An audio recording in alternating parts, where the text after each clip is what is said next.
Friends, कल हमने हरियाणा की भौगोलिक संरचना का पार्ट नंबर 3 किया था, जिसमें मैंने आपको भौगोलिक क्षेत्र पढ़ाए थे, शिवालिक और गिरिपाद के मैदान। आज हम फ्रेंड्स थर्ड भौगोलिक क्षेत्र करेंगे डॉक्टर जसबीर जी के अनुसार, जो मैंने आपको बताए थे। तो थर्ड हमारा जो भौगोलिक क्षेत्र है फ्रेंड्स, वो है बाढ़ के मैदान। फ्रेंड्स, सबसे पहली बात, बाढ़ के मैदान बनते कैसे हैं?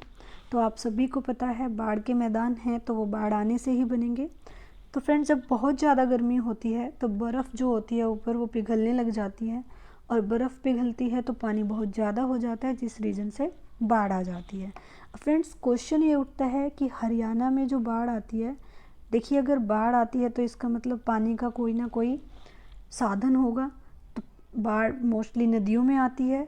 तो फ्रेंड्स, हरियाणा में अगर पूछा जाए कि कौन सी नदियां हैं जिनके कारण बाढ़ आती है, तो हरियाणा में मुख्य 3 नदियां हैं जिनके कारण बाढ़ आती है। तो चलिए हम मुख्य 3 नदियां पढ़ लेते हैं जिनके कारण हरियाणा में बाढ़ आती है। तो फ्रेंड्स, पहली है हमारी यमुना नदी, दूसरी है फ्रेंड्स घग्गर नदी, और तीसरी है फ्रेंड्स मारकंडा नदी। तो ये हरियाणा की 3 मुख्य नदियां हैं जिनके कारण हरियाणा में बाढ़ आती है। अब हम ये देख लेते हैं फ्रेंड्स कि यमुना नदी के कारण किस किस एरिया में बाढ़ आती है, घग्गर नदी किस एरिया के नज़दीक लगती है, और मारकंडा नदी किस एरिया के नज़दीक लगती है। तो फ्रेंड्स, यमुना नदी हमारी यमुनानगर, पानीपत, सोनीपत, करनाल, फरीदाबाद और पलवल, इन जिलों के नज़दीक लगती है। यानी इन जिलों में जो बाढ़ आने के कारण मैदान बनते हैं वो यमुना नदी के कारण बनते हैं। अगर बात करूँ फ्रेंड्स घग्गर नदी की, तो घग्गर नदी हमारी पश्चिमी उत्तरी हिस्से में है। तो इसमें पश्चिमी उत्तरी ज़िले आएंगे सिरसा, फतेहाबाद, जींद, कैथल, KUK, कुरुक्षेत्र और फ्रेंड्स अम्बाला। इन जो क्षेत्र हैं, इन क्षेत्रों में घग्गर नदी के कारण बाढ़ के मैदान बनते हैं। और फ्रेंड्स, मारकंडा नदी हमारी अम्बाला क्षेत्र से होके गुजरती है। ठीक है फ्रेंड्स, तो ये 3 मुख्य नदियां हैं जिनके कारण हरियाणा में बाढ़ आती है, यमुना, घग्गर और मारकंडा। अब अगर फ्रेंड्स बात करूं कि जो यमुना नदी के बाढ़ आने के कारण मैदान बनते हैं, उन मैदानों का नाम क्या रहेगा? तो फ्रेंड्स, उन मैदानों का नाम रहेगा यमुना के बाढ़ के मैदान, यानी यमुना द्वारा बनाए गए बाढ़ के मैदान। ठीक है फ्रेंड्स, जो घग्गर नदी आती है और इसके कारण जो बाढ़ आती है और उससे जो मैदान बनते हैं फ्रेंड्स, वो कहलाते हैं हमारे नैली मैदान। क्या कहलाते हैं फ्रेंड्स? नैली मैदान। और मारकंडा नदी के कारण जो मैदान बनते हैं वो फ्रेंड्स बेट कहलाते हैं। तो आपको ये नाम भी याद रखने हैं कि मारकंडा नदी के कारण जो मैदान बनते हैं वो बेट कहलाते हैं, और घग्गर नदी के कारण जो मैदान बनते हैं वो नैली कहलाते हैं, और यमुना द्वारा बनाए गए बाढ़ के मैदान कहलाते हैं। ठीक है फ्रेंड्स, तो ये बाढ़ के मैदान के बारे में था। तो आई होप सो आपको समझ आ गया होगा। चलिए फोर्थ हम भौगोलिक क्षेत्र कर लेते हैं, जलोढ़ के मैदान।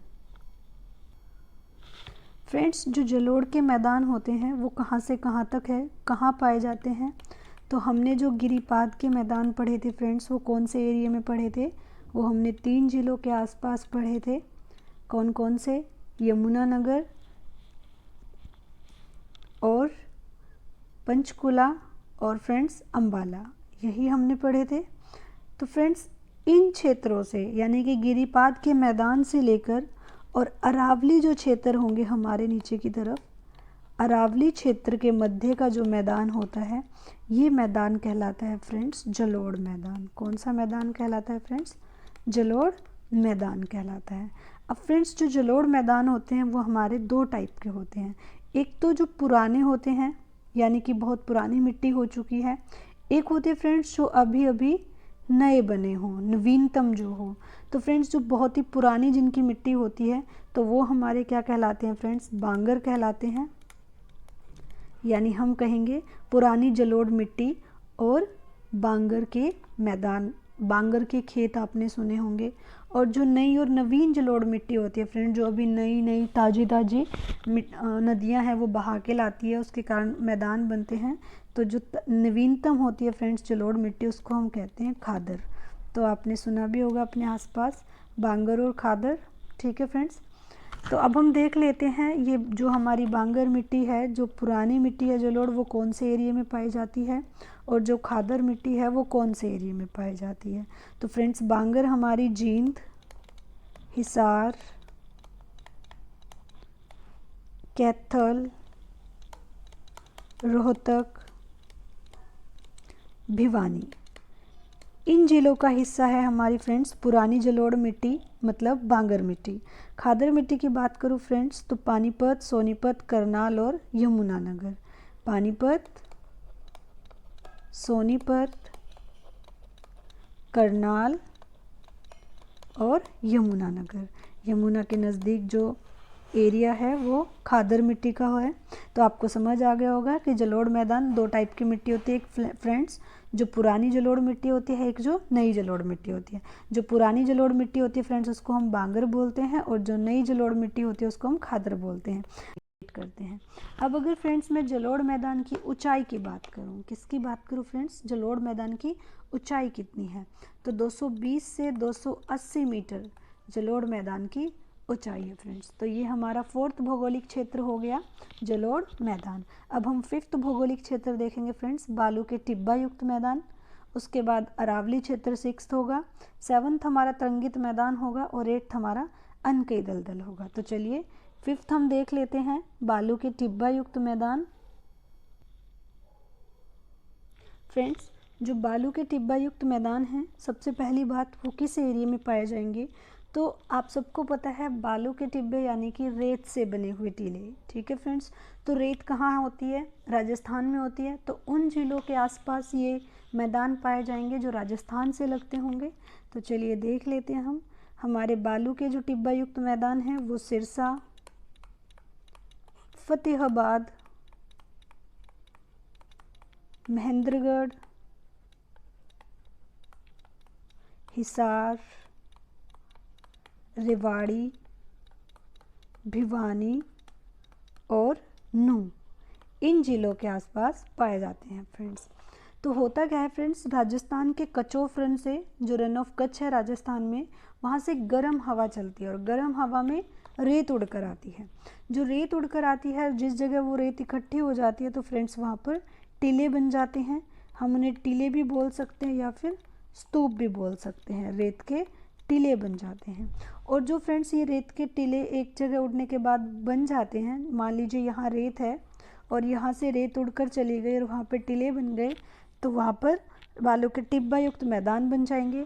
और फ्रेंड्स जहाँ से रेत उड़ी है उसके बाद वहाँ पर जो गड्ढा हुआ है उसको हम क्या बोलते हैं, उसको हम बोलते हैं फ्रेंड्स ठूंठ। क्या बोलते हैं फ्रेंड्स, ठूंठ बोलते हैं। ठीक है, रेत उड़ने के बाद जो जगह पे गड्ढा बन जाता है उसको हम ठूंठ बोलते हैं। और फ्रेंड्स जब इस ठूंठ में पानी भर जाता है, यानी ये जो गड्ढा बन गया है रेत के उड़ जाने से ठूंठ बन गई है, इसमें जब पानी भर जाता है तो इसके पानी भरने के बाद हम इसको बोल देते हैं बावड़ी। इसका नाम क्या पड़ जाता है, बावड़ी पड़ जाता है। इसका मतलब अगर क्वेश्चन ये पूछा जाए कि बावड़ी किस एरिया में पाई जाती है, तो आप कहोगे बालू युक्त मैदान में, जहाँ रेत होगी वहीं तो बावड़ी बनेगी। तो यानी अगर क्वेश्चन ये पूछ ले कि बावड़ी जो है वो कहाँ बनती है, किस एरिया में बनती है, तो जहाँ भी बालू युक्त मैदान होगा वहाँ पर बावड़ी बनेगी। अब बावड़ी आपको समझ आ गया होगा कि जब रेत उड़कर रेत की जगह खाली गड्ढे बन जाते हैं जिनको हम ठूंठ बोलते हैं, और उन ठूंठों में जब पानी भर जाता है तो वो क्या कहलाती है फ्रेंड्स, बावड़ी कहलाती है। ठीक है फ्रेंड्स, ये था हमारा बालू के टिब्बे युक्त मैदान। अब हम फ्रेंड्स नेक्स्ट क्षेत्र करेंगे, भौगोलिक क्षेत्र अरावली क्षेत्र। तो चलिए फ्रेंड्स शुरू करते हैं अरावली क्षेत्र।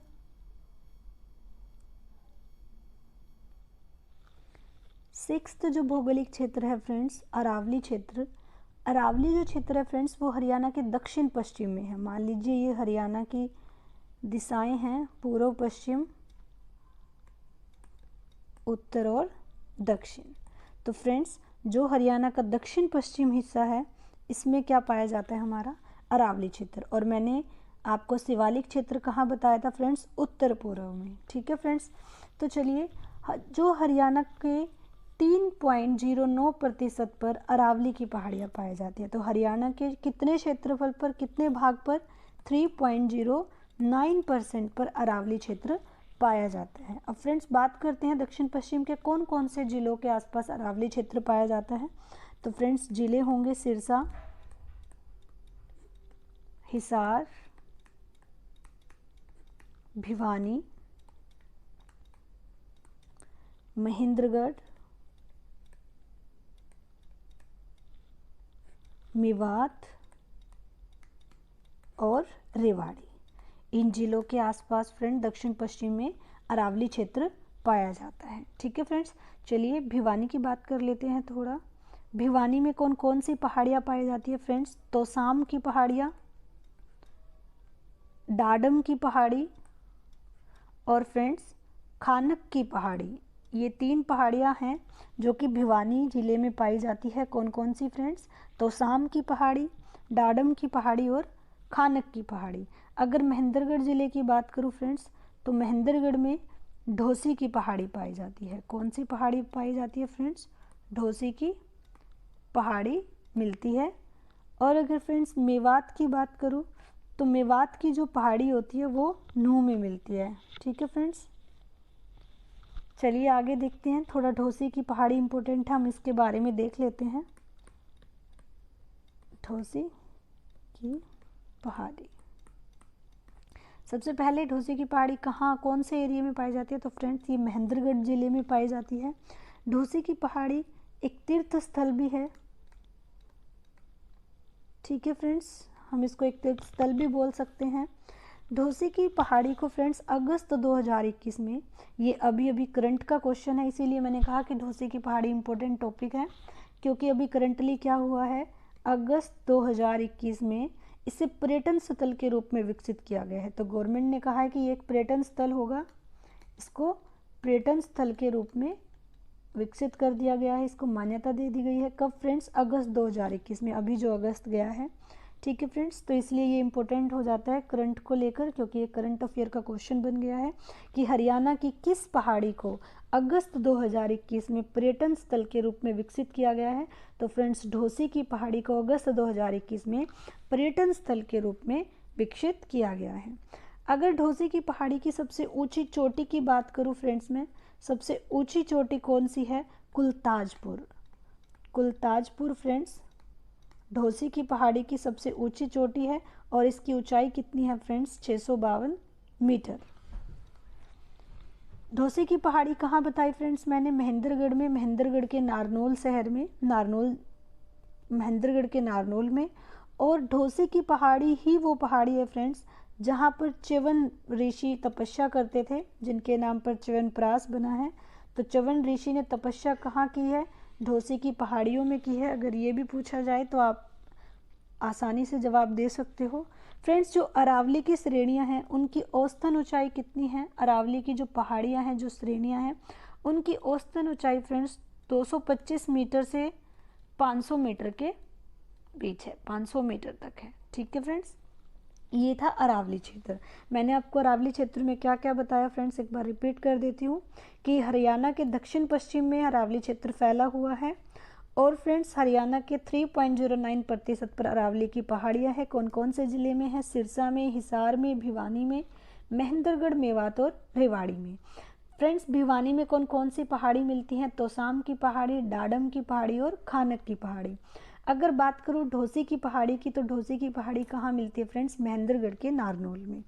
अब ढोसी की पहाड़ी से रिलेटेड मैंने आपको बताया कि करंटली इसको अगस्त 2021 में पर्यटन स्थल के रूप में विकसित कर दिया गया है। और ढोसी की पहाड़ी की सबसे ऊंची चोटी कौन सी है फ्रेंड्स, कुलताजपुर। फ्रेंड्स मिक्स मत कर देना, जो हमने कल पढ़ी थी मोरनी की पहाड़ियाँ, उसमें मैंने आपको सबसे ऊंची चोटी बताई थी मोरनी की पहाड़ियों की, करहो चोटी। ठीक है फ्रेंड्स, उसकी ऊंचाई बताई थी 1514 मीटर। और कुलताजपुर की जो ढोसी की पहाड़ी की जो ऊंची चोटी है वो है कुलताजपुर, उसकी ऊंचाई कितनी है फ्रेंड्स, 652 मीटर। और जो ऋषि थे हमारे च्यवन ऋषि, उन्होंने कौन सी पहाड़ियों पर जाकर तपस्या की थी फ्रेंड्स, तो ढोसी की पहाड़ियों पर। ये था फ्रेंड्स 6th भौगोलिक क्षेत्र अरावली क्षेत्र। अब मैं आपको थोड़ा सा यहीं पे 7th जो हमारा क्षेत्र है तरंगित मैदान के बारे में बता देती हूँ। तरंगित मैदान मैंने आपको पहले भी बताया था फ्रेंड्स कि तरंगित मैदान कैसे बनते हैं, जहाँ पहाड़, रेत और बालू ये तीनों चीज़ होंगी, वहाँ हम कहेंगे कि ये मैदान, ऐसे मैदान जहाँ ये तीनों चीज़ हैं कि ये मैदान तरंगित है। कैसे होंगे फ्रेंड्स, जैसे मान लीजिए ये पहाड़ है, इसके इस साइड भी रेत है और यहाँ भी रेत है, तो यहाँ पर हमें ऐसा लगेगा जैसे एक तरंग उठती है। ठीक है फ्रेंड्स, ऐसी हमें ऐसा देखने पर ऐसा प्रतीत होगा जैसे तरंगे होती हैं। तो हम कहेंगे जहाँ पहाड़, रेत और बालू तीनों चीज़ होती हैं उसको हम क्या बोलते हैं फ्रेंड्स, तरंगित मैदान बोलते हैं। ठीक है, चलिए इसके बाद हम अनकई दलदल वाला क्षेत्र कर लेते हैं। लास्ट क्षेत्र है हमारा भौगोलिक 8th क्षेत्र। फ्रेंड्स 8th भौगोलिक क्षेत्र हमारा है अनकई दलदल। मैंने आपको पहले भी बताया था, जब मैंने आपको बताया था कि 8th भौगोलिक क्षेत्र ये होता है, तो अनकई दलदल मैंने आपको बताया था सिरसा के आसपास मिलता है। तो सिरसा के नाथुश्री चोपटा के आसपास, कहाँ पर फ्रेंड्स, सिरसा में एक जगह है नाथुश्री चोपटा एक जगह है सिरसा में, इसके आसपास के क्षेत्र में अनकई दलदल पाया जाता है। और जो अनकई दलदल है फ्रेंड्स, इस क्षेत्र की जो समुद्र तल से ऊंचाई है वो कितनी है फ्रेंड्स, समुद्र तल से ऊंचाई वो है फ्रेंड्स 200 मीटर से कम। ये बहुत ही नीचे, समुद्र तल से बहुत ही कम ऊंचे हैं, सिर्फ 200 मीटर तक, 200 मीटर से भी कम ऊंचाई है इनकी। अगर आपसे ये पूछ ले कि हरियाणा का सबसे कम ऊंचाई वाला इलाका कौन सा है, सबसे कम ऊंचाई वाला क्षेत्र कौन सा है, तो आप यही कहोगे फ्रेंड्स कि अनकई दलदल। ठीक है, क्यों, क्योंकि इसके समुद्र तल से ऊंचाई 200 मीटर से भी कम है और बाकी सबकी आपने ऊंचाई देखी है। किसी की, जैसे कि हमने अभी अभी पढ़ी थी अरावली की श्रेणियाँ, उनकी भी हमने औसतन ऊंचाई 225 से 500 मीटर अप्रोक्स पढ़ी है, लेकिन ये तो 200 मीटर से भी कम है। तो अगर आपसे पूछ ले हरियाणा का सबसे कम ऊंचाई वाला इलाका कौन सा है, तो आप कहोगे फ्रेंड्स अनकई दलदल। फ्रेंड्स इसी के साथ हमारे 8 के 8 जो भौगोलिक क्षेत्र थे वो कंप्लीट हो चुके हैं इस वीडियो में। तो फ्रेंड्स नेक्स्ट वीडियो में मैं आपको हरियाणा की भौगोलिक संरचना के अंदर ही हरियाणा की मिट्टियाँ पढ़ाऊँगी। तो जुड़े रहिए मेरे साथ डेली वीडियो हरियाणा की देखने के लिए। फ्रेंड्स चैनल को लाइक करें, सब्सक्राइब करें, वीडियो को ज़्यादा से ज़्यादा शेयर करें और कमेंट्स करें फ्रेंड्स कि आपको वीडियो कैसी लगी।